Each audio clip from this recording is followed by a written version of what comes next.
Hola, buenas tardes. Mi nombre es Mariana Padilla y voy a estarles platicando del procedimiento de la actividad número 2. La actividad número 2 dice, diseñe una red neuronal que aproxime una función tipo chirp signal y es igual a seno de t al cuadrado. Agregue ruido tanto de suma como de multiplicación. Inciso A.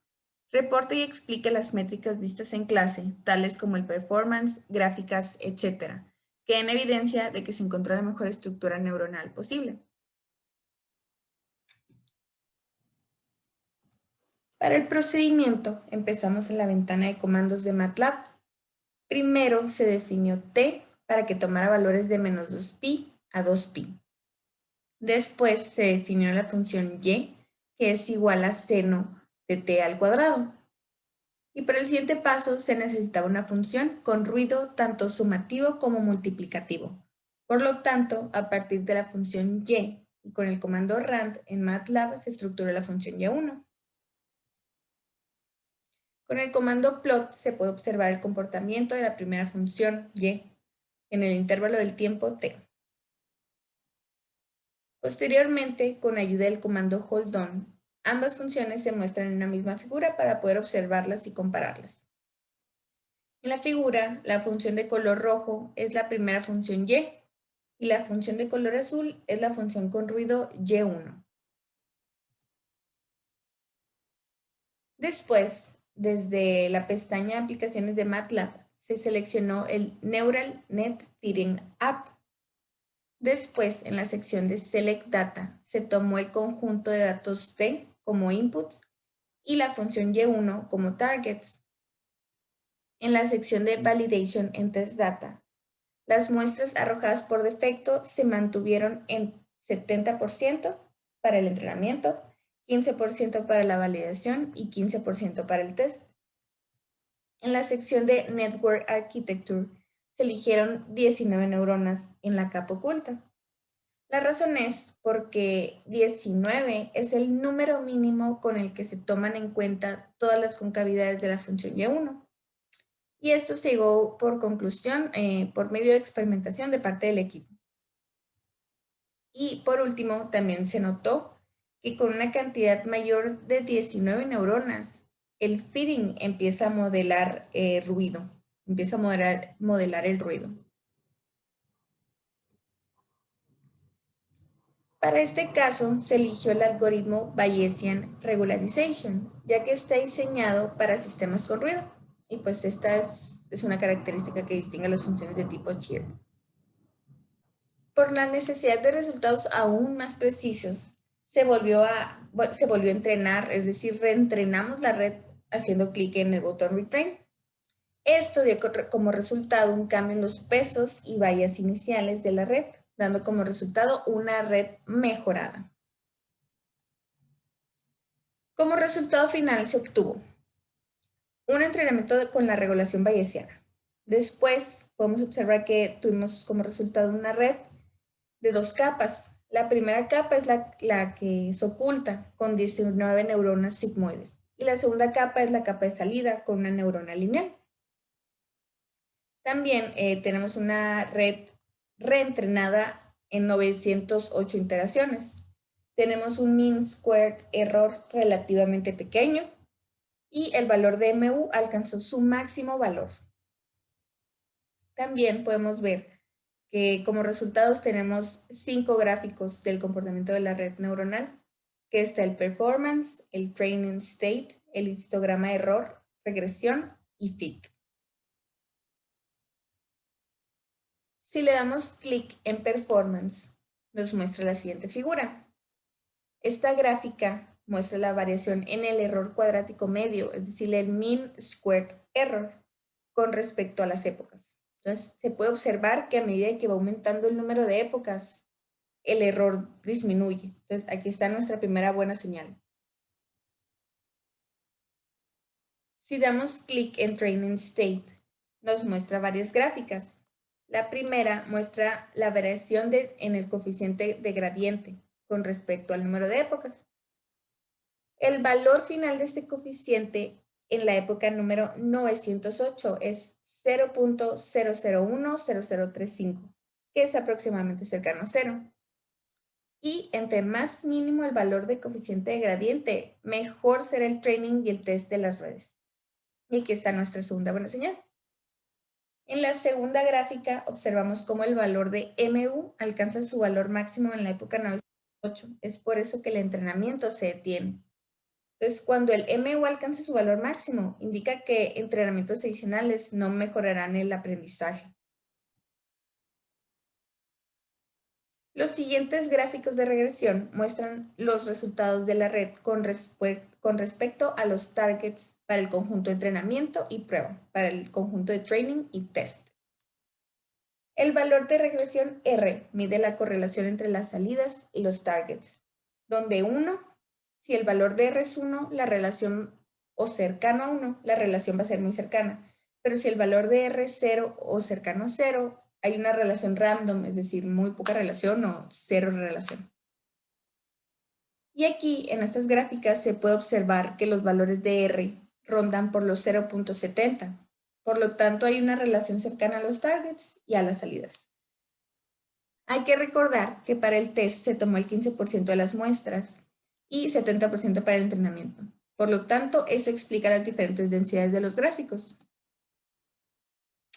Y en la siguiente figura se puede observar cómo se ajustó el modelo a la señal ruidosa del sistema.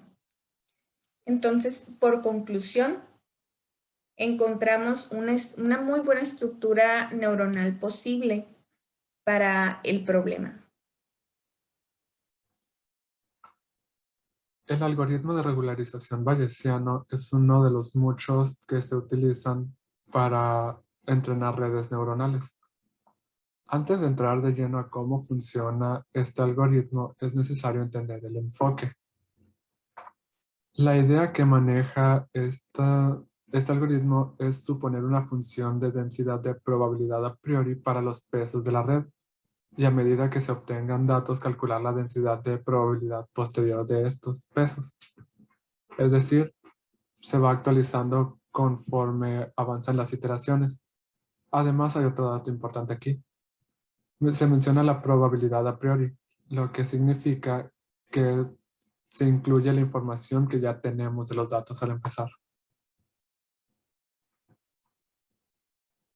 El objetivo del algoritmo es encontrar el valor más probable de los pesos para la densidad de probabilidad posterior de los pesos. Esto es importante porque es lo que se maneja en las siguientes ecuaciones.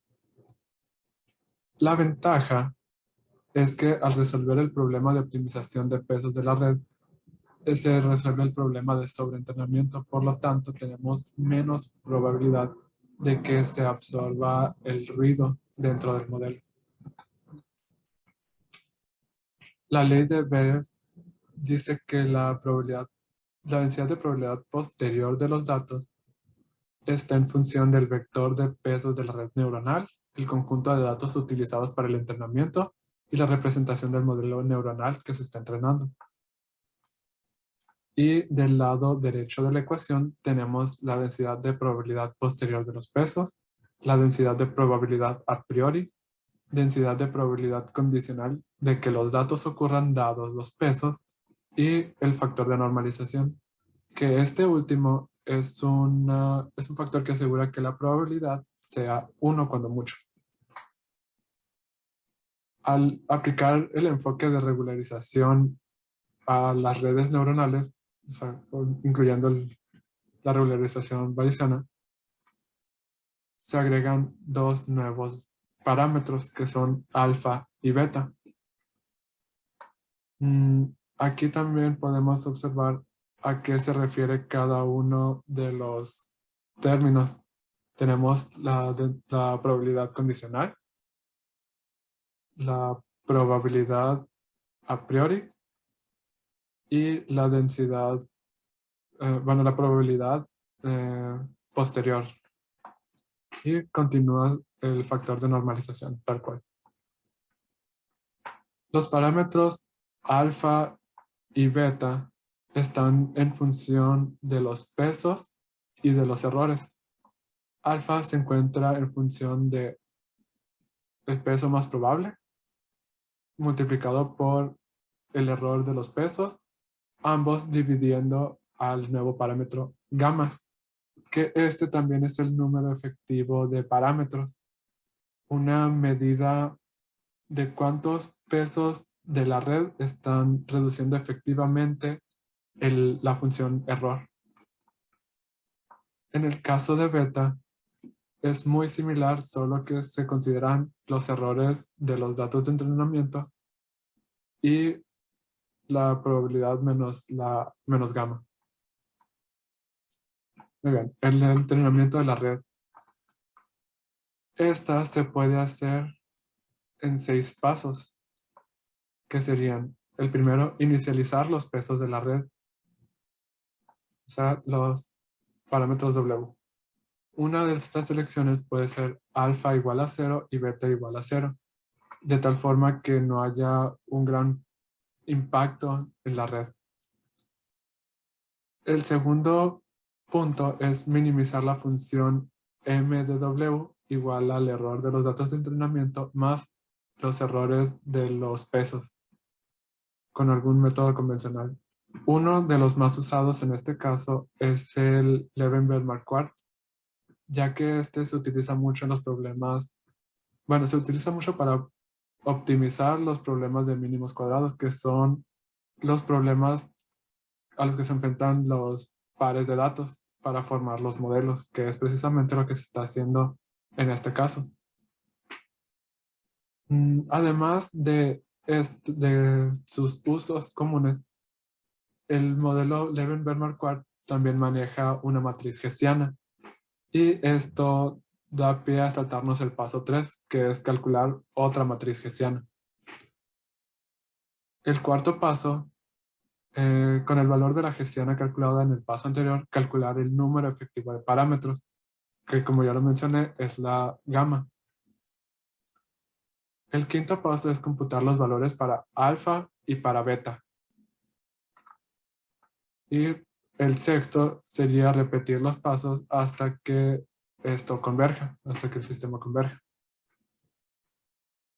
También tenemos algunas condiciones de paro, como se puede ver en el programa MATLAB, que incluye el máximo número de iteraciones, o sea, haber alcanzado el máximo número de iteraciones, haber alcanzado el máximo de tiempo, que el performance se reduzca hasta la meta esperada, el gradiente del rendimiento haya bajado al límite establecido, o sea, si bajó del límite que ya puso incluso MATLAB, y cuando mu supera el límite establecido. Este método se enfoca mucho en los errores y en los errores cuadrados. Por lo tanto, es por esto que considera el límite superior de mu. Esto en general cubre el por qué escogimos este método especialmente para la red, bueno, para el sistema, para la función chirp, ya que es una red ruidosa y con la función de probabilidad se reduce mucho el problema que tiene al absorber los ruidos de cada punto. Entonces, esto sería todo por mi parte.